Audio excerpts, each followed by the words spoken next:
अपनी छोटी सी जमीन पर दिन रात मेहनत करता है। सूरज उगने से पहले ही वो अपने खेतों में पहुंच जाता है। पसीने की बूंद उसकी मिट्टी से मिलती है और वो सपने देखता है कि इस बार उसकी फसल अच्छी होगी, ताकि वो अपने परिवार को 2 वक्त की रोटी दे सकेगा और अपनी बेटी की पढ़ाई का खर्च उठा सकेगा। नमस्कार, मैं हूं शालिनी सिंह और आप देख रहे हैं BS24 न्यूज। वो दिन रात मेहनत करता है, फसल काटने से लेकर उसे बोरे में भरने तक। हर कदम पर उसकी मेहनत झलकती है।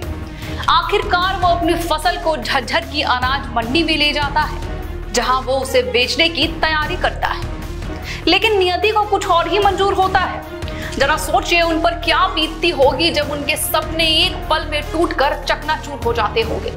बारिश उनकी पूरे साल की मेहनत को बहा कर ले जाती होगी। तो क्या यह सिर्फ प्रकृति का दोष है या फिर खराब सिस्टम का जो ऊपर बैठी है, जिनके लिए शायद एक किसान की मेहनत का कोई महत्व नहीं है। उनकी राजनीतिक चमक धमक की दुनिया में किसान के खून और पसीने से उपजी फसलें फीकी लगती है। बीजेपी की सरकार 2014 से सत्ता में है, यानी कि 2025 तक 11 साल हो चुके हैं।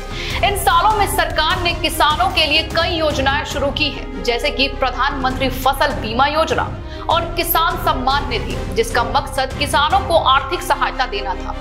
लेकिन जमीनी हकीकत कुछ और ही बयां करती है।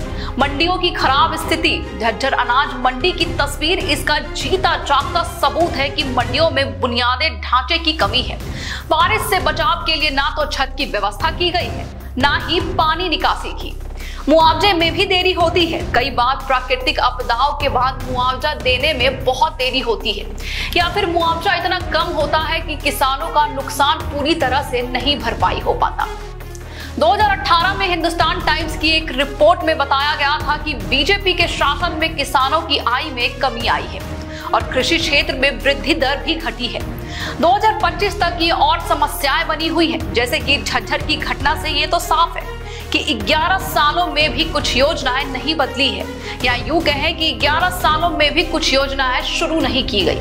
लेकिन जमीनी स्तर पर बदलाव बहुत कम दिखता है। मंडियों की स्थिति, फसल भंडारण की सुविधाओं में कमी और प्राकृतिक आपदाओं से निपटने की तैयारी में कोई खास सुधार नहीं हुआ है। किसानों का गुस्सा जायज है। लाखों किसान आज भी अपनी मेहनत के भरोसे हैं, लेकिन सरकार की लापरवाही और व्यवस्था की कमी उनकी मेहनत को बार बार बर्बाद कर रही है। तो क्या सरकार अब जागेगी और किसानों के लिए ठोस कदम उठाएगी? ये सवाल हर किसान के मन में है।